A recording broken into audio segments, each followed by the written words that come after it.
ادارہ ثقافت اسلامیہ کا سوال نامہ اور اس کا جواب 1940 کے اوائل میں ادارہ ثقافت اسلامیہ لاہور نے ایک مجلس مذاکرہ منعقد کی تھی جس میں سود کے متعلق چند اہم سوالات زیر بحث لائے گئے تھے۔ اس غرض کے لیے ادارے نے ایک سوال نامہ مرتب کیا تھا جو زیر بحث مسائل پر مشتمل تھا۔ یہ سوال نامہ اور اس کا جو جواب مصنف نے دیا تھا وہ یہاں آج درج کیا جاتا ہے۔ سوال نامہ 1 عرب میں پیغمبر اسلام صلی اللہ علیہ وآلہ وسلم نے زمانے میں قرض لینے دینے کی شکل کیا تھی؟ لفظ ربو کے معنی۔ ربو اور ربا میں فرق۔ ربو میں قرض دینے والا شرائط مقرر کرتا ہے اور بینک انٹرسٹ میں قرض لینے والا پیش کرتا ہے۔ 5 بیاسلم اور کمرشل انٹرسٹ میں کیا فرق ہے؟ ایک شخص ایک بھینس جو روزانہ 10 سیر دودھ دیتی ہے دوسرے کو دیتا ہے اور کہتا ہے کہ بھئی اس کے دودھ میں سے 5 سیر بھی دے دیا کرو، یہ جائز ہے؟ تو پھر اس میں اور منافع پر روپیہ قرض دینے میں کیا فرق ہے؟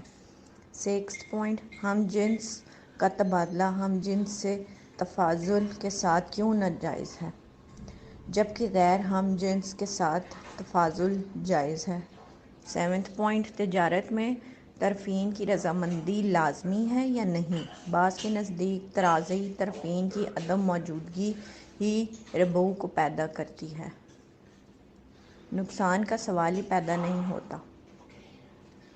کیا حرمت ربو کی یہی بنیاد تھی کہ اس میں ایک پارٹی پر ظلم ہوتا ہے؟ کمرشل انٹرسٹ میں کسی پارٹی پر بھی ظلم نہیں ہوتا۔ اگر یہ درست ہے کہ کسی پارٹی پر ظلم نہیں ہوتا تو بینک انٹرسٹ ربو کے تحت کیسے آ سکتا ہے؟ الف صنعتی اداروں کے معمولی حصے، ب ان کے ترجیحی حصے، ج بینکوں کا فکسڈ ڈپازٹ۔ پوائنٹ 8 بینکوں سے لیٹر آف کریڈٹ کھولنا، اس کے مختلف پہلو۔ اگر لیٹر آف کریڈٹ کی بنا پر تجارت کے لیے قرض لینا ناجائز ہے تو اس کے لیے جائز صورت کیا ہوگی جس سے نظام تجارت میں خلل نہ پڑے؟ ہاؤس بلڈنگ فنانس کارپوریشن اور انڈسٹریل فنانس کارپوریشن۔ گورنمنٹ کے قرضے اپنے ملک سے غیر ملکوں سے، اگر یہ تمام قرضے ناجائز ہیں تو پھر گورنمنٹ کی مشینری چلانے کے لیے کیا تجاویز ہو سکتی ہیں؟ جواب پہلے سوال میں دراصل تنقیح طلب اموریاں ہیں۔ نمبر 1 نزول قرآن کے زمانے میں تجارتی، صنعتی، زراعتی اور ریاستی اغراض کے لیے قرض کے لین دین کا دنیا میں عام رواج تھا یا نہیں؟ نمبر 2 ان قرضوں پر سود لگایا جاتا تھا یا نہیں؟ نمبر 3 اہل عرب میں یہ بات پوری طرح معروف تھی یا نہیں کہ ان اغراض کے لیے بھی قرض کا لین دین ہوتا ہے؟ اور نمبر 4 اس نوعیت کے قرضوں پر اصل سے زائد جو کچھ وصول کیا جاتا تھا اس کے لیے ربو ہی کی اصطلاح استعمال ہوتی تھی یا لغت عرب میں اس کے لیے کوئی دوسرا لفظ مستعمل تھا؟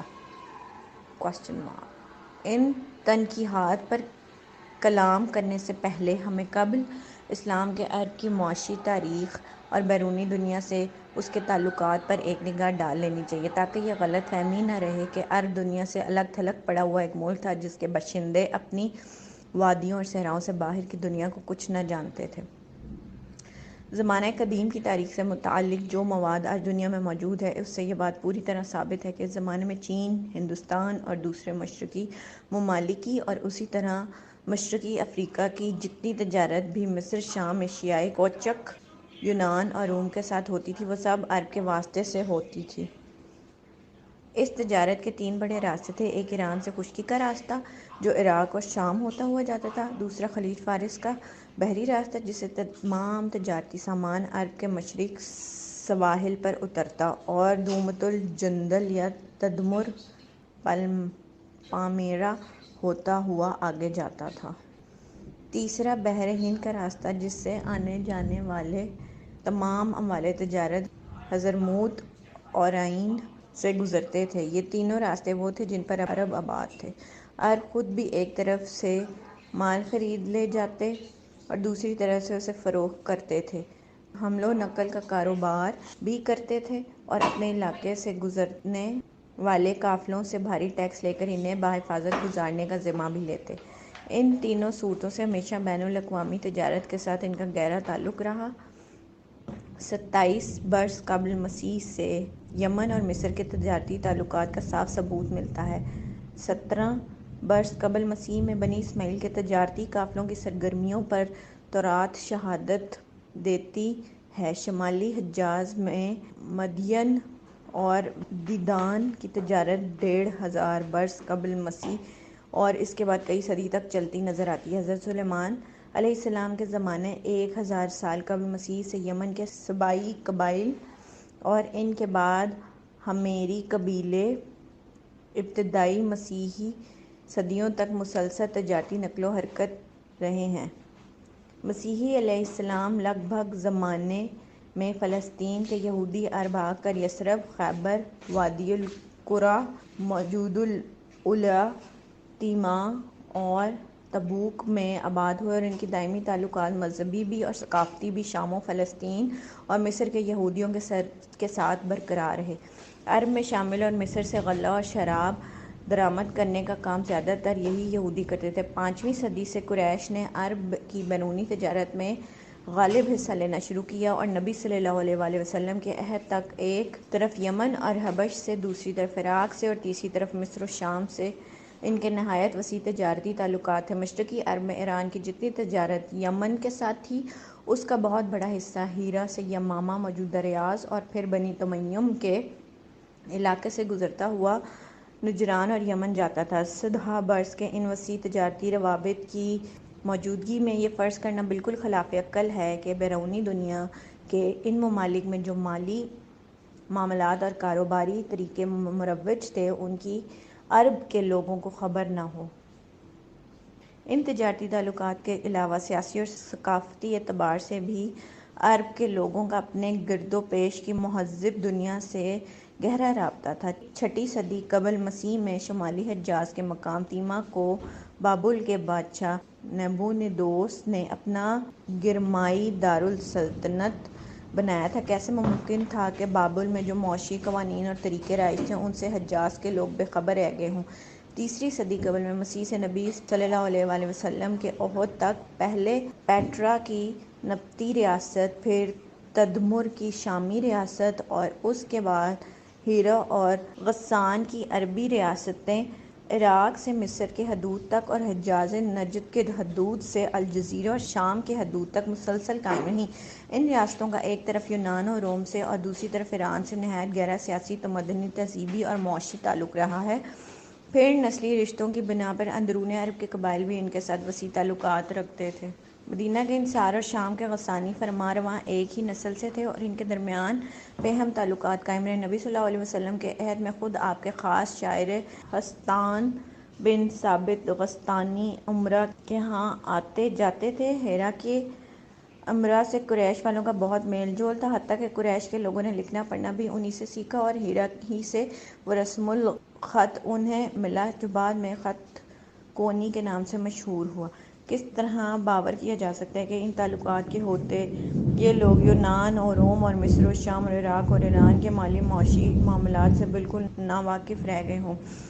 مزید برآں عرب کے ہر حصے میں شیوخ، اشراف اور بڑے بڑے تاجروں کے پاس رومی، یونانی اور ایرانی لونڈیوں اور غلاموں کی ایک بڑی تعداد موجود تھی۔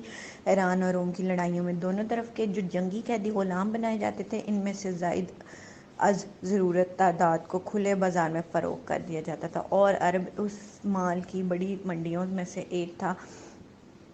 ان غلاموں میں اچھے خاصے پڑھے لکھے مہذب لوگ بھی ہوتے تھے اور صنعت پیشہ اور تجارت پیشہ لوگ بھی۔ عرب کے شیوخ اور تجاران سے بہت کام لیتے تھے۔ مکہ، طائف، یثرب اور دوسرے مرکزوں میں ان کی ایک بڑی تعداد موجود تھی اور یہ کاریگروں کی حیثیت سے یا تجارتی کارکنوں کی حیثیت سے اپنے آقاؤں کی قیمتی خدمات بجا لاتے تھے۔ آخر یہ کس طرح ممکن تھا کہ اپنے ان مددگاروں کے ذریعے سے کسی عرب تاجر کے کان میں کبھی یہ بات نہ پڑی ہو کہ گرد و پیش کی دنیا میں مالی و کاروباری معاملات کے لیے کیا طریقے رائج ہیں؟ اس کے ساتھ عرب کے معاشی تاریخی کا ایک اور پہلو بھی نگاہ میں رہنا چاہیے۔ عرب کسی زمانہ میں بھی نہ تو خوراک کے معاملے میں خود کفیل رہا ہے اور نہ وہاں ایسی صنعتوں کو فروغ نصیب ہوا ہے جن سے تمام ضرورت کے سامان ملک میں ہی فراہم ہو جاتے ہوں۔ اس ملک میں ہمیشہ اشیاء خوردنی بھی باہر ہے درآمد ہوتی رہی ہیں اور ہر طرح کی مصنوعات بھی، حتیٰ کہ پہننے کے کپڑے تک زیادہ تر باہر سے آتے رہے ہیں۔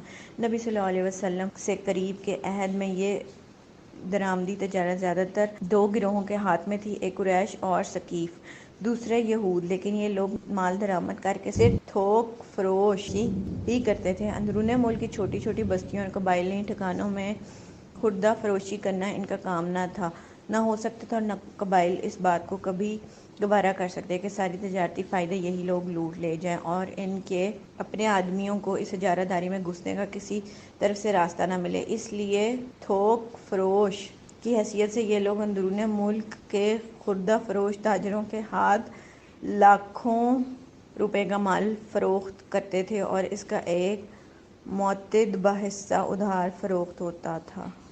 شاید دنیا میں تھوک فروش اور خوردہ فروش کے درمیان کبھی اور کہیں خالص نقد لین دین کا طریقہ رائج نہیں رہا ہے، اس لیے لین دین میں ادھار بالکل ناگزیر ہے، جس سے کبھی مفر نہ تھا۔ اگر یہ دعویٰ کیا جائے کہ صرف عرب ہی میں اس وقت یہ لین دین بالکل نقد نقد کی شرط پر ہوتا تھا اور قرض کا اس میں کوئی دخل نہ تھا، تو عقلاً بھی یہ قابل قبول نہیں ہے، اور تاریخی طور پر بھی یہ غلط ہے، جیسا کہ میں آگے چل کر بتاؤں گا۔ اب میں تنقیحات کو لیتا ہوں جن کا ذکر میں نے آغاز میں کیا تھا۔ یہ امر کہ قدیم زمانے میں قرض صرف ذاتی و شخصی ضرورتوں ہی کے لیے نہیں لیا جاتا تھا، بلکہ تجارتی، صنعتی اور زراعتی اغراض کے لیے بھی اس کا عام رواج تھا، اور حکومتیں بھی اپنی ریاستی اغراض کے لیے قرض لیتی تھیں۔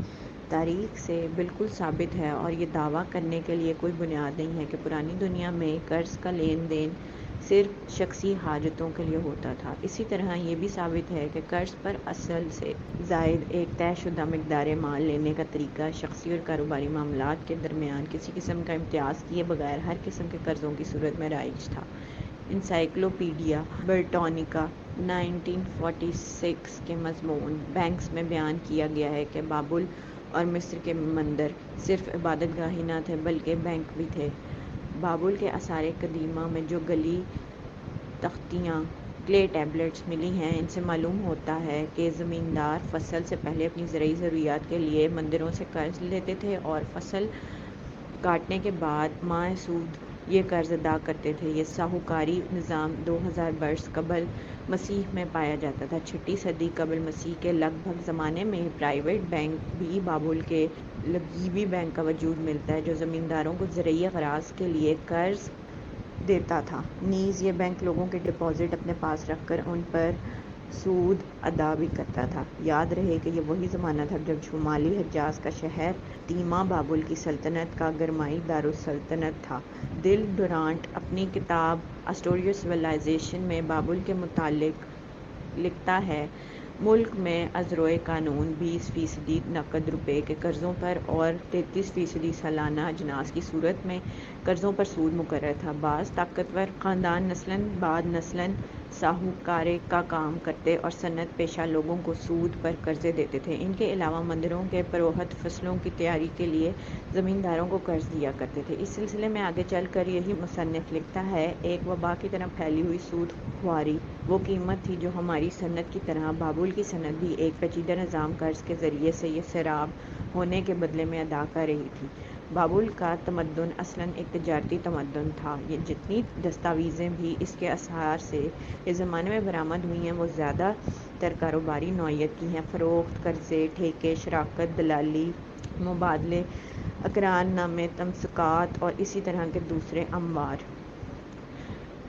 سیریا کی حالت بھی اس سے مختلف نہ تھی۔ 7ویں صدی قبل مسیح میں سیناکریب کے زمانے کا حال بیان کرتے ہوئے دل ڈورانٹ لکھتا ہے، صنعت اور تجارت کو ایک حد تک نجی کاروبار کرنے والے ساہوکار سرمایہ فراہم کر کے دیتے اور ان قرضوں پر 25% سالانہ سود وصول کرتے تھے۔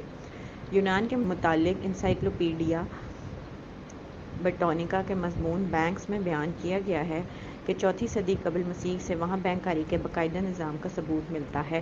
اس نظام میں ایک قسم کے بینک وہ تھے جو لوگوں کے مال بطور امانت اپنے پاس رکھتے تھے اور اس پر سود دیتے تھے۔ ول ڈورانٹ لکھتا ہے کہ 5ویں صدی قبل مسیح ڈیلفی کا اپولو مندر تمام یونانی دنیا کا بین الاقوامی بینک تھا۔ اس سے اشخاص کو بھی اور ریاستوں کو بھی معتدل شرح سود پر قبضے حاصل ہوتے تھے۔ اسی طرح پرائیویٹ صراف 12 سے 30% تک شرح سود پر تاجروں کو قرضے دیتے تھے۔ یونانیوں یہ طریقے مشرقی قریب بابل و مصر اور شام سے سیکھے اور بعد میں روم نے ان طریقوں کو یونان سے سیکھا۔ 5ویں صدی کے آخر میں بعض بڑے بڑے پرائیویٹ بینک یونان میں قائم ہو چکے تھے۔ انہی کے ذریعے سے ایتھنز کی تجارت پھیلنی شروع ہوئی۔ اس کے بعد روم کا دور آتا ہے۔ ول ڈورانٹ لکھتا ہے کہ 2 صدی قبل مسیح میں روم کی بینکاری پورے عروج پر تھی۔ ساہوکار لوگوں کے ڈپازٹ رکھتے تھے اور ان پر سود ادا کرتے تھے، قرض لیتے بھی تھے اور دیتے بھی تھے، کاروبار میں اپنا روپیہ بھی لگاتے تھے اور دوسروں کو بھی لگواتے تھے۔ 1 صدی عیسوی میں رومی سلطنت کے ہر حصے میں بینک قائم ہو چکے تھے۔ بینک کاری کے دوسرے کاموں کے ساتھ یہ لوگوں کے ڈپازٹ رکھ کر سود دیتے اور آگے روپے قرض دے کر سود وصول کرتے تھے۔ یہ کاروبار زیادہ تر یونانیوں اور شامیوں کے ہاتھ میں تھا۔ گال میں تو شامی اور ساہوکار دونوں ہی ہم معنی لفظ ہو گئے تھے۔ اس زمانے میں سرکاری خزانے بھی زمینداروں کو فصل کی کفالت پر سودی قرضے دیتا تھا۔ اگسٹس کے زمانے میں شرح سود 4% تک گر گئی تھی۔ اس کے مرنے کے بعد شرح 6% تک اور قسطنطین کے زمانے میں 12% تک چڑھ گئی۔ اس 1 صدی عیسوی کے متعلق بیرن اپنی کتاب A Religions and Social History of Jews میں بیان کرتا ہے، اسکندریہ کے یہودی بینکرز الیگزینڈر ڈیمیٹریوس نے یہودیہ کے بادشاہ اگریپا اول کو 2 لاکھ درہم تقریباً $30,000 قرض دیے تھے۔ نبی صلی اللہ علیہ وسلم سے بالکل قریب کے زمانے میں قیصر روم جسٹینین نے، جس کی وفات حضرت صلی اللہ علیہ وسلم کی پیدائش سے صرف 5 برس قبل ہوئی تھی، تمام بیزنطینی سلطنت میں ازروئے قانون زمینداروں اور کاشتکاروں کے قرضوں پر 4%، شخصی قرضوں پر 6%، تجارتی اور صنعتی قرضوں پہ 8% اور بحری تجارت کے قرضوں پر 12% شرح سود مقرر کی تھی۔ یہ بات فراموش نہ کرنی چاہیے کہ جس بیزنطینی سلطنت میں سود کا یہ قانون رائج تھا، اس کی سرحدیں شمالی حجاز سے ملی ہوئی تھیں۔ شام، فلسطین اور مصر کے تمام علاقے اس کے زیر نگین تھے۔ قریش کے تاجر ان علاقوں کی منڈیوں میں پہم آمد و رفت رکھتے تھے اور خود نبی صلی اللہ علیہ وسلم بچپن سے آغاز نبوت تک مسلسل تجارتی قافلوں کے ساتھ ان منڈیوں میں جاتے رہتے تھے۔ آخر یہ بات کیسے فرض کی جا سکتی ہے کہ قریش کے ان تاجروں کو اور خود حضرت صلی اللہ علیہ وسلم کو ان بازاروں میں کاروبار کرتے ہوئے کبھی یہ پتہ نہ چلا کہ بیزنطینی سلطنت میں تجارت، صنعت اور زراعت کی اغراض کے لیے بھی قرض کے لین دین کا رواج ہے اور اس پر ازروئے قانون سود کی شرح مقرر ہیں۔ عین زمانہ نبوت میں روم اور ایران کے درمیان میں زبردست لڑائی ہو رہی تھی، جس کا ذکر قرآن مجید کی سورہ روم میں کیا گیا۔ اس لڑائی میں جب ہرقل نے خسرو پرویز کے مقابلے پر ہجومی جنگ کا آغاز کیا، اس وقت اپنی جنگی ضروریات کے لیے اسے گلیاؤں کی جمع شدہ دولت سود پر قرض لینی پڑی تھی۔ اب کیسے باور کیا جا سکتا ہے کہ جس عظیم الشان لڑائی نے عراق سے مصر تک عرب کے سارے بالائی حصے کو تہہ و بالا کر کے رکھ دیا تھا، جس میں ایران کی زبردست فتوحات کے ہر طرف چرچے ہو رہے تھے اور جس میں سلطنت روم کی گرتے ہوئے کسر کو بچانے کے بعد اب قیصر نے یکا یک خسرو کے مقابلے پر وہ حیرت انگیز پیش قدمی کی تھی جو ساسانی دارالسلطنت مدائن کی تباہی پر جا کر ختم ہوئی۔ اس لڑائی کا یہ واقعہ عرب کے لوگوں سے بالکل پوشیدہ رہ گیا ہوگا کہ قیصر نے اپنی اس پیش قدمی کے لیے سرمایہ کلیساؤں سے سود پر حاصل کیا ہے۔ مجوسیوں سے عیسائیت کو بچانے اور بیت المقدس ہی کو نہیں، مقدس صلیب کو بھی مشرکین کے قبضے سے نکالنے کے لیے جنگ کی جائے اور کلیسا کے پادری اس کار خیر کے لیے سود پر قرض دیں۔ یہ عجیب و غریب واقعہ آخر ان لوگوں کے علم میں آنے سے کیسے بچ سکتا تھا جن کی نگاہیں دنیا کی ان 2 عظیم ترین سلطنتوں کی جنگ کے نتیجے پر لگی ہوئیں۔ جو قافلہ شام سے مکہ کی طرف واپس جا رہا تھا، اس میں 2500 اونٹ تھے۔ ظاہر ہے کہ اتنے بڑے قافلے کو لے کر جو لوگ گئے ہوں گے ان کی تعداد 2-2500 سے کیا کم ہوگی۔ اب کیا یہ تصور کیا جا سکتا ہے کہ جہاں اتنی بڑی تعداد میں ایک شہر کے تاجر کسی دوسرے ملک کو جاتے ہوں، وہاں کے باشندے اس بات سے بالکل بے خبر رہتے تھے کہ اس دوسرے ملک میں مالی معاملات کے کیا طریقے رائج ہیں؟ خصوصاً قریش اس سے کیسے نا واقف ہو سکتے تھے، جبکہ سورہ روم کے نازل ہونے پر اسی جنگ روم و ایران کے معاملہ میں حضرت ابوبکر رضی اللہ عنہ اور سرداران قریش کے درمیان باقاعدہ شرط لگ چکی تھی۔ یہاں تک کہ جو کچھ میں نے عرض کیا ہے، اس سے یہ بات واضح ہو جاتی ہے کہ اہل عرب کے نہایت قریبی تعلقات مشرق وسط کی معاشی و تمدنی اور سیاسی زندگی کے ساتھ قدیم ترین زمانے سے وابستہ رہے ہیں اور اس خطہ زمین میں 2500 سال سے تجارتی، صنعتی اور زراعتی اور ریاستی اغراض کے لیے قرض کے لین دین اور اس پر سود وصول کرنے کا رواج رہا ہے، اور اہل عرب کا اس رواج عام سے بے خبر اور غیر متاثر رہنا قطعاً قابل تصور نہیں ہے۔ آپ خود عرب کے مالی معاملات کو دیکھیں جو نبی صلی اللہ علیہ وسلم کے عہد میں تھے۔ میں پہلے ہی بتا چکا ہوں کہ عرب کی ضروریات کے لیے غلہ اور شراب زیادہ تر یہودی درآمد کرتے تھے، اور اب باقی دوسرا سامان زیادہ تر مکہ اور طائف کے تاجر بیرونی علاقوں سے لاتے تھے۔ میں یہ بھی عرض کر چکا ہوں کہ قریش اور ثقیف اور یہود کا سارا کاروبار تھوک فروشی کی حد تک تھا۔ اندرون ملک میں خوردہ فروشی دوسرے لوگ کرتے تھے اور وہ ان تھوک فروشوں سے مال خرید کر لے جایا کرتے تھے۔ میں یہ بھی بتا چکا ہوں کہ تھوک فروشوں اور خوردہ فروشوں کے درمیان بالکل نفع نفع کی شرط پہ کاروبار دنیا کبھی نہیں رہا ہے، اور عرب میں بھی نہیں تھا۔ اس کے بعد ذرا ان روایات کو ملاحظہ فرمائیے جو آیت ربو کی تفسیر میں عہد رسالت سے قریب زمانہ کے مفسرین سے منقول ہوئی ہیں۔ ضحاک ذرو ما بقی من الربو کی تفسیر کرتے ہوئے کہتے ہیں کان ربن یتابعون بہ فی الجاہلیۃ، یہ وہ سود تھا جس کے ساتھ جاہلیت میں لوگ خرید و فروخت کرتے تھے۔ قتادہ کہتے ہیں ان ربا اہل الجاہلیۃ یبیع الرجل البیع الی مسمى فاذا حل الاجل ولم یکن عند صاحبہ قضاء زادها واخر عنہ۔ اہل جاہلیت کا ربا یہ تھا کہ ایک شخص دوسرے شخص کے ہاتھ مال فروخت کرتا اور قیمت ادا کرنے کے لیے ایک مدت طے ہو جاتی۔ اب اگر وہ مدت پوری ہو گئی اور خریدار اس کے پاس اتنا مال نہ ہوا کہ قیمت ادا کرے تو بیچنے والا اس پر زائد رقم عائد کر دیتا اور مہلت بڑھا دیتا۔ سدی کہتے ہیں نزلت ھذا الآیات فی العباس بن عبد المطلب ورجل من بنی المغیرۃ کانا شریکین فی الجاہلیۃ سلفا فی الربا الی الناس من ثقیف من بنی عمرو فجاء الاسلام ولحم الاموال عظیمۃ فی الربا۔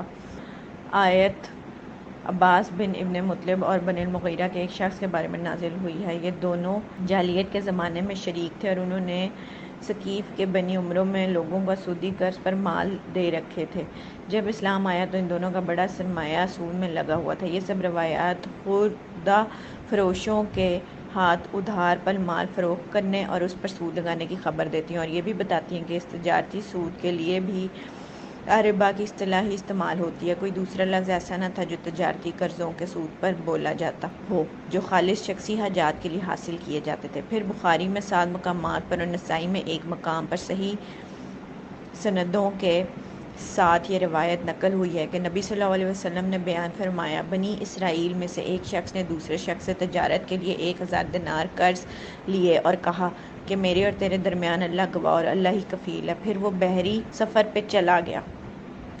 وہاں جب وہ اپنے کاروبار سے فارغ ہوا تو واپسی کے لیے اسے کوئی جہاز نہ ملا اور وہ مدت پوری ہو گئی جس کی قرارداد کر کے اس نے قرض لیا تھا۔ آخر اس نے یہ کیا کہ ایک لکڑی کے اندر سوراخ کر کے 1000 دینار اس میں رکھ دیے اور قرض خواہ کے نام خط بھی لکھ کر ساتھ رکھا اور سوراخ بند کر کے لکڑی سمندر میں چھوڑ دی، اور اللہ سے دعا کی کہ میں نے تجھی کو گواہ اور کفیل بنا کر یہ رقم اس شخص سے قرض لی تھی، اب تو ہی اسے اس تک پہنچا دے۔ خدا کا کرنا یہ ہوا کہ قرض خواہ ایک روز اپنے ملک میں سمندر کے کنارے کھڑا تھا، یکا یک لکڑی کا ایک لٹھا اس کے سامنے آ کے رکا۔ اس نے لکڑی کو اٹھا کر دیکھا تو قرض دار کا خط بھی اسے ملا اور 1000 دینار بھی مل گیا۔ بعد میں جب یہ شخص اپنے وطن واپس پہنچے تو 1000 دینار لے کے اپنا قرض ادا کرنے کے لیے دائن کے پاس گیا، مگر اس نے یہ کہہ کر لینے سے انکار کیا کہ مجھے میری رقم مل گئی ہے۔ یہ روایت اس بات کا قطعی ثبوت ہے کہ تجارت کے لیے قرض لینے کا تخیل اس وقت عربوں میں خیر معروف نہ تھا۔ ابن ماجہ اور نسائی میں روایت ہے کہ نبی صلی اللہ علیہ وآلہ وسلم نے جنگ حنین کے موقع پر عبداللہ بن ربیعہ مخزومی سے 30 یا 40 ہزار درہم قرض لیے تھے، اور جنگ سے واپسی پر یہ قرض آپ صلی اللہ علیہ وسلم نے ادا فرمایا۔ یہ ریاستی اغراض کے لیے قرض کی صریح مثال ہے۔ ایک دوست نے 2 اور واقعات کی طرف بھی مجھے توجہ دلائی ہے جس کے لیے میں ان کا شکر گزار ہوں۔ پہلا واقعہ ہند بنت عتبہ کا ہے کہ اس نے حضرت عمر رضی اللہ عنہ سے بیت المال کا 4000 روپیہ غالباً درہم تجارت کے لیے قرض حاصل کیا تھا۔ دوسرا واقعہ بھی حضرت عمر رضی اللہ عنہ ہی کے عہد کا ہے۔ حضرت ابو موسیٰ بصرہ کے گورنر نے بیت المال کا روپیہ حضرت عمر رضی اللہ عنہ کے 2 صاحبزادوں عبداللہ اور عبید اللہ کو تجارت کے لیے قرض دیا، مگر بعد میں حضرت عمر رضی اللہ عنہ نے اس قرض کو قابل اعتراض قرار دے کر اصل کے علاوہ پورے منافع کا بھی صاحبزادوں سے مطالبہ کیا اور آخرکار لوگوں کے مشورے سے اس کو قرض کی بجائے قراض مزاربت قرار دے کر آدھا منافع وصول کیا۔ یہ دونوں مثالیں زمانہ جاہلیت سے بہت قریب کے دور کی ہیں۔ عرب میں سودی کاروبار چلتا رہا۔ یہ واقعات اس کی آخری بندش سے صرف 10-12 سال بعد کے ہیں۔ ظاہر ہے کہ اتنی قلیل مدت میں تصورات نہیں بدل جاتے ہیں، اس لیے ان واقعات سے یہ نتیجہ نکالا جا سکتا ہے کہ قرض پر سرمایہ لے کر تجارت کرنے کا تصور عہد جاہلیت میں بھی موجود تھا۔ رہی یہ بات کہ اسلامی عہد کے مورخین اور محدثین اور مفسرین نے شخصی حاجات اور تجارتی اور کاروباری قرضوں کا واضح طور پر الگ الگ کیوں ذکر نہ کیا، تو اس کا ظاہر سبب یہ ہے کہ ان کے ہاتھ قرض خواہ جس غرض کے لیے بھی ہوں قرض ہی سمجھا جاتا تھا اور اس پر سود کی حیثیت بھی ان کی نگاہ میں یکساں تھی۔ انہوں نے نہ اس کی تصریح کی کوئی خاص ضرورت محسوس کی کہ بھوکے مرتے ہوئے لوگ پیٹ بھرنے کے لیے قرض لیتے تھے، اور نہ خاص طور پر اس بات کو تفصیل سے بیان کرنا ضروری سمجھا کہ کاروبار کے لیے لوگ قرض لیا کرتے تھے۔ ان امور کی تفصیلات خال خال ہی کہیں ملتی ہیں، جن سے صحیح صورتحال سمجھنے کے لیے عرب کے حالات کو اس وقت کی دنیا کے مجموعی حالات میں رکھ کر دیکھنا ناگزیر ہے۔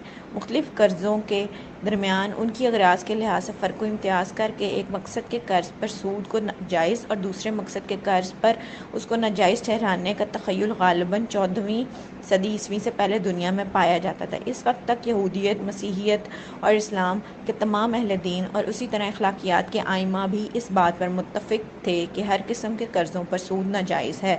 ایک بات یہ بھی کہی جاتی ہے کہ زمانہ قبل اسلام میں یہ ممکن ہی نہ تھا کہ لوگ قرض کے سرمایہ سے تجارت کر سکیں، کیونکہ ملک میں کوئی باقاعدہ حکومت نہ تھی۔ ہر طرف بدامنی پھیلی ہوئی تھی۔ تجارتی قافلوں کو بہت بھاری ٹیکس دے دے کر مختلف قبائل کے علاقوں سے گزرنا پڑتا تھا اور ان پرخطر حالات کی وجہ سے شرح سود 300-400% تک پہنچی ہوئی تھی، جس پر قرض لے کر کاروبار میں لگانا کسی طرح نفع بخش نہ ہو سکتا تھا۔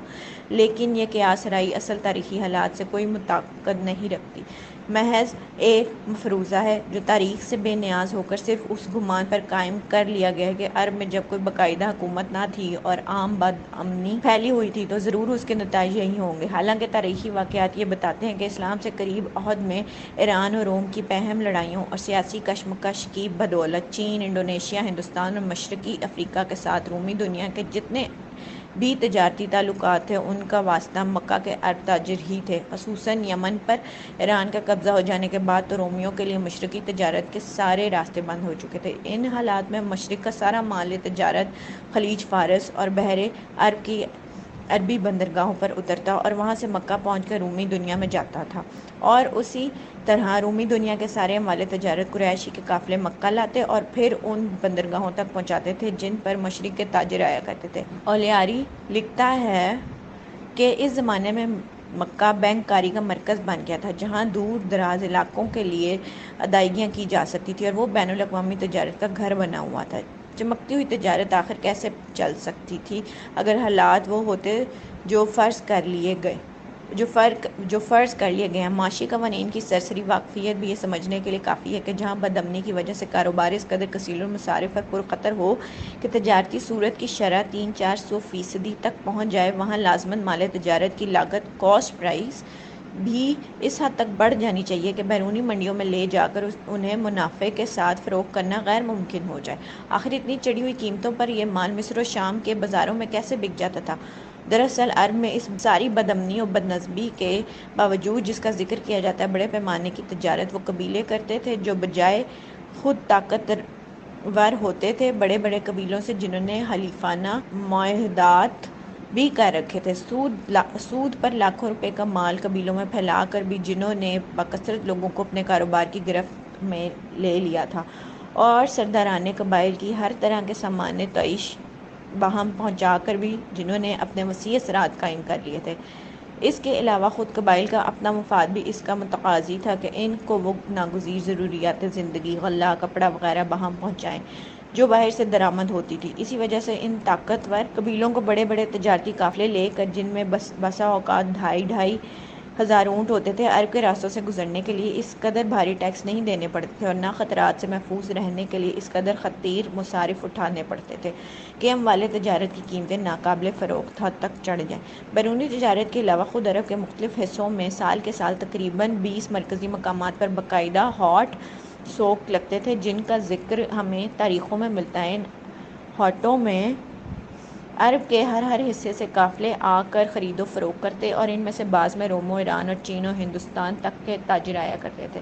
یہ پہم تجارتی نقل و حرکت کیسے جاری رہ سکتی تھی اگر عرب کے حالات اتنے ہی خراب ہوتے جتنے فرض کر لیے گئے ہیں؟ مورخین نے قریش کے تجارتی کاروبار کے متعلق یہ تصریح کی ہے کہ وہ 100% منافع کمایا کرتے تھے۔ ایسے منافع کے کاروبار کے لیے سودی قرض پر سرمایہ نہ مل سکنا اور شرح سود 300-400% تک ہونا قطعاً خارج الفہم ہے، اور اس دعوے کے لیے کوئی تاریخی سند موجود نہیں ہے کہ عرب میں شرح سود اس قدر چڑھی ہوئی تھی۔ دوسرا سوال، لفظ ربو کے معنی لغت عرب میں تو زیادتی، اضافے اور بڑھوتری کے ہیں، لیکن اربو سے اصطلاحاً جو چیز مراد ہے وہ خود قرآن ہی کے ان الفاظ سے صاف ظاہر ہو جاتی ہے۔ وَذَرُوا مَا بَقِیَ مِن الرِّبَا وَإِن تُبْتُمْ فَلَکُمْ رُءُوسُ أَمْوَالِکُم وَإِن کَانَ ذُو عُسْرَةٍ فَنَظِرَةٌ إِلیٰ مَیسَرَةٍ، سود میں سے جو کچھ باقی رہ گیا ہے اسے چھوڑ دو، اگر تم توبہ کر لو تو تمہیں اپنے راس المال لینے کا حق ہے، اور اگر تمہارا دیندار تنگ دست ہو تو ہاتھ کھولنے تک اسے مہلت دو۔ یہ الفاظ اس بات پر دلالت کرتے ہیں کہ ربو کا یہ حکم قرض کے معاملے سے متعلق ہے، اور قرض میں اصل سے زائد جو کچھ طلب کیا جائے وہ اربو ہے جسے چھوڑ دینے کا حکم دیا گیا ہے۔ اس کے علاوہ قرآن یہ کہہ کر بھی ربو کا مفہوم واضح کرتا ہے، احل اللہ البیع وحرم الربا، اللہ نے بیع کو حلال اور ربو کو حرام کیا ہے۔ ان الفاظ سے ظاہر ہوتا ہے کہ ربو میں راس المال قرض دے کر جو کچھ اس سے زیادہ لیا جاتا ہے وہ اس منافع سے مختلف ہے جو بیع کے معاملے میں لاگت سے زائد حاصل ہوتا ہے۔ دوسرے الفاظ میں ربو مال کی وہ زیادتی ہے جو بیع کے طریقے سے نہ ہو۔ اسی بنا پر محدثین، فقہاء اور مفسرین کا پورا اتفاق ہے کہ قرآن میں وہ ربو حرام کیا گیا جو قرض کے معاملے میں اصل سے زائد طلب کیا جائے، جیسا کہ پہلے سوال کے جواب میں تاریخ سے ثابت کیا جا چکا ہے۔ نزول قرآن کے وقت یہ امر عرب میں پوری طرح معلوم و معروف تھا کہ قرض کا معاملہ صرف شخصی حاجات ہی کے لیے نہیں ہوتا بلکہ کاروباری اور قومی اغراض کے لیے بھی ہوتا ہے، لیکن اس کے باوجود قرآن نے ربو کی حرمت کا حکم دیتے ہوئے ایسا کوئی اشارہ نہیں کیا ہے جس سے یہ نتیجہ نکالا جا سکتا ہو کہ اغراض کے اعتبار سے قرض اور قرض میں کوئی فرق ہے، اور سود کی حرمت کا حکم صرف شخصی حاجات کے قرضوں کے لیے مخصوص ہے، اور نفع آور اغراض کے لیے جو قرض دیا جائے اس پر سود لگانا حلال ہے۔ فقہاء اسلام بھی پہلی صدی ہجری سے آج تک اس اصول پر متفق رہے ہیں کہ کل قرض جر بہ نفعا فہو ربو، ہر قرض جس کے ساتھ نفع حاصل کیا جا رہا ہے۔ قریب کے زمانے سے پہلے فقہاء کی اس متفقہ رائے سے اختلاف کی کوئی ایک مثال بھی تاریخ فقہ سے نکال کر پیش نہیں کی جا سکتی۔ تیسرا سوال، ربا اور ربح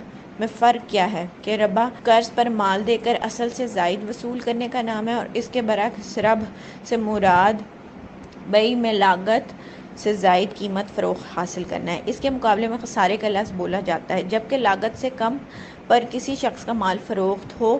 لسان العرب میں ربا کے معنی یہ لکھے ہیں، الربح والربح فالربح النماء فی التجارة، والعرب تقول ربحت تجارتها اذا ربح صاحبها فيها، وقولها تعالى فما ربحت تجارتهم۔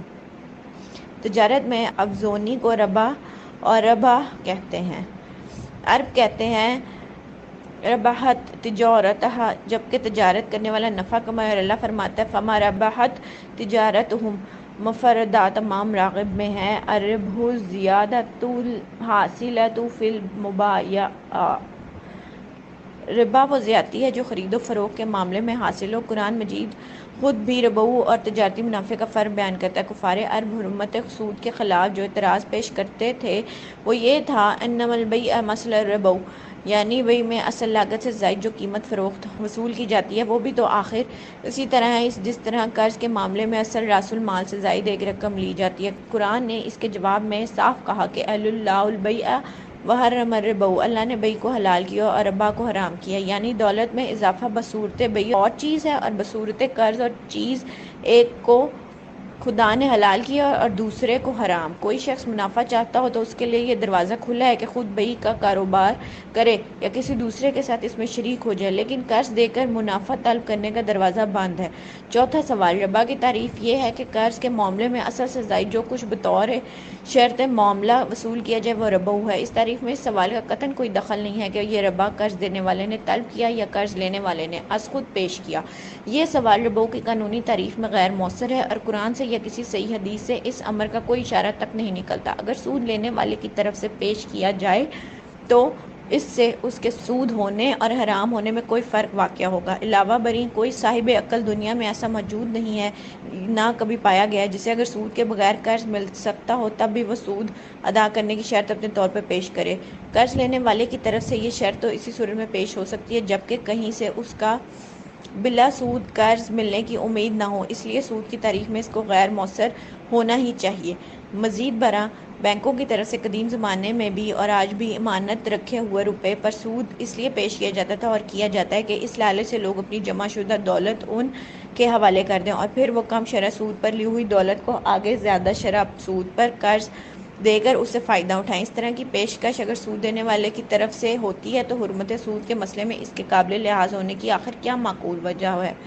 امانتوں پر جو سود دیا جاتا ہے اس کی نوعیت دراصل یہ ہے کہ وہ اس سود کا ایک حصہ ہے جو انہی امانتوں کو شخصی، کاروباری اور ریاستی قرضوں کی شکل میں دے کے وصولی کیا جاتا ہے۔ یہ تو اسی طرح کا حصہ ہے جیسے کوئی شخص نقب زنی کے آلات کسی سے لے اور جو کچھ چوری کا مال اسے حاصل ہوا اس کا ایک حصہ اس شخص کو بھی دے دے جس نے اسے یہ آلات فراہم کر کے دیے تھے۔ یہ حصہ اس دلیل سے جائز نہیں ہو سکتا کہ حصہ دینے والے نے بخوشی اسے دیا ہے، لینے والے نے جبر سے نہیں لیا ہے۔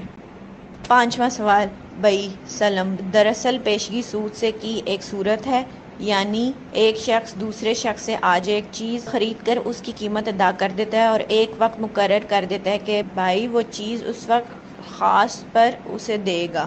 مثلاً میں ایک شخص سے کپڑے کے 100 تھان آج خریدتا ہوں اور ان کی قیمت ادا کر دیتا ہوں، اس شرط کے ساتھ کہ یہ تھان میں 4 مہینے کے بعد اس سے لوں گا۔ اس سودے میں 4 باتیں ضروری ہیں۔ ایک یہ کہ مال کی قیمت سودا طے ہونے کے وقت ہی ادا کر دی جائے، دوسرے یہ کہ مال کی صفت، کوالٹی واضح طور پر معین ہو تاکہ بائع اور مشتری کے درمیان اس کی صفت کے بارے میں کوئی چیز مبہم نہ رہے جو وجہ نزاع بن سکے، تیسرے یہ کہ مال کی مقدار بھی وزن یا ناپ یا تعداد وغیرہ کے لحاظ سے ٹھیک ٹھیک معین ہو، اور چوتھی یہ کہ مال خریدار کے حوالے کرنے کا وقت معین ہو اور اسی میں بھی کوئی ابہام نہ ہو کہ وہ نزاع کا سبب بنے۔ اس سودے میں جو پیشگی قیمت دی جاتی ہے اس کی نوعیت ہرگز قرض کی نہیں ہے بلکہ وہ ایسی قیمت ہے جسے دست بدست لین دین میں خریدار ایک چیز کی قیمت ادا کرتا ہے۔ فقہ میں اسی کا نام بھی ثمن ہے، نہ کہ قرض۔ وقت معین پر مال کی عدم تحویل یا کسی اور سبب سے اگر بیع فسخ ہو جائے تو مشتری کو صرف اصل قیمت واپس دی جاتی ہے، کسی شے زائد کا وہ حقدار نہیں ہوتا۔ اس میں اور عام بیع میں اس کے سوا کوئی فرق نہیں کہ عام بیع میں مشتری بائع سے اپنی خریدی ہوئی چیز دست بدست لیتا ہے اور بیع سلم میں وہ اس کا قبضہ لینے کے لیے آئندہ کی ایک تاریخ مقرر کر دیتا ہے۔ اس معاملے کو قرض اور سود کے مسئلے سے غلط ملت کرنے کی کوئی معقول وجہ ہی نہیں سمجھ سکا۔ سوال میں جو بھینس کی جو مثال بیان کی گئی ہے وہ بیع سلم کی نہیں بلکہ شرکت کی شکل ہے، یعنی بھینس ایک شخص کی اور اس پر کام دوسرا شخص کرے اور دودھ دونوں کے درمیان تقسیم ہو جائے۔ چھٹا سوال، ہم جنس اشیاء کے دست بدست تبادلے میں تفاضل کو حرام کر دینے کا مقصد جیسا کہ ابن قیم اور دوسرے لوگوں نے بیان کیا ہے دراصل سدباب ذریعہ ہے، یعنی اصل حرام تو ربو النسی قرض کا سود ہے، لیکن زیادہ ستائی کی ذہنیت کا کلا کما کرنے کے لیے ہم جنس اشیاء کے دست بدست تبادلہ بھی تفاضل کو ممنوع قرار دے دیا گیا ہے۔ یہ امر ظاہر ہے کہ ایک جنس کی اشیاء مثلاً چاول کا تبادلہ چاول سے صرف اس صورت میں کیا جاتا ہے جبکہ اس کی ایک قسم بڑھیا ہو اور دوسری گھٹیا۔ شارع کا منشا یہ ہے کہ بڑھیا قسم کے ایک سیر چاول کا تبادلہ گھٹیا قسم کے مثلاً 1.25 سیر چاول سے نہ کیا جائے، خواہ ان دونوں کی بازاری قیمت کا فرق اتنا ہی ہو، بلکہ ایک شخص اپنے چاول مثلاً روپے کے عوض فروخت کر دے، دوسرے چاول روپے کے عوض ہی خریدے۔ براہ راست چاول کا چاول سے تفاضل کے ساتھ مبادلہ کرنے میں اس ذہنیت کو غذا ملتی ہے جو سود خوری کی اصل جڑ ہے اور شارع اسی کا خاتمہ کرنا چاہتا ہے۔ اس سلسلے میں یہ امر قابل ذکر ہے کہ فقہا کے درمیان سود کے مسئلے میں جتنے بھی اختلافات ہوئے ہیں وہ صرف ربو الفضل کے معاملے میں ہیں، کیونکہ اس کی حرمت کے احکام نبی صلی اللہ علیہ وسلم نے آخر زمانہ میں دیے تھے اور آپ کی حیات طیبہ میں معاملات پر ان احکام کے انطباق کی شکلیں پوری طرح واضح نہ ہو سکی تھی۔ لیکن جہاں تک ربو النسیہ قرض کے معاملے میں اصل سے زائد لینے کا تعلق ہے، اس کی حرمت اور اس کے احکام میں فقہا کے درمیان پورا اتفاق ہے۔ یہ ایک صاف مسئلہ ہے جس میں کوئی الجھن نہیں ہے۔ 7واں سوال، تجارت میں ترفین کی رضامندی ضرور لازم ہے، لیکن یہ نہ تجارت کے حلال ہونے کی علت ہے اور نہ اس کا عدم سود کے حرام ہونے کی علت۔ قرآن میں کہیں یہ نہیں کہا گیا کہ سود اس لیے حرام کیا جاتا ہے کہ دینے والا اسے بادل نخواستہ مجبوراً دیتا ہے، اگرچہ دنیا میں کوئی سود بھی برضا اور رغبت نہیں دیا جاتا، اور بلا سود قرض ملنے کا امکان ہو تو کوئی شخص قرض پر سود نہ دے، لیکن اس چیز کی حرمت کے مسئلے میں رضامندی اور نارضامندی کا سوال بالکل غیر متعلق ہے، کیونکہ قرآن مطلقاً اس قرض کو حرام کر دیتا ہے جس میں راس المال سے زائد ادا کرنے کی شرط شامل ہو، قطع نظر اس سے کہ یہ شرط تراضی ترفین سے طے ہو یا کسی اور طرح۔ رہی یہ بحث کہ سودی قرض کی حرمت میں اصل علت ظلم ہے اور جس قرض پر سود وصول کرنے میں ظلم نہ ہو وہ حلال ہونا چاہیے، اس کے متعلق میں یہ عرض کروں گا کہ قرآن نے اس امر کی کوئی گنجائش نہیں چھوڑی ہے کہ آپ ان کے الفاظ سے صرف ظلم کا علت حرمت ہونا نکال لیں اور پھر اس لفظ ظلم کا مفہوم خود جس طرح چاہیں مشخص کریں۔ قرآن میں جگہ یہ علت حرمت بیان کرتا ہے، اسی جگہ وہ خود ہی ظلم کا مطلب بھی واضح کر دیتا ہے۔ اس کے الفاظ یہ ہیں، یا ایھا الذین آمنوا اتقوا اللہ وذروا ما بقی من الربا ان کنتم مؤمنین وان تبتم فلکم رؤوس اموالکم لا تظلمون ولا تظلمون۔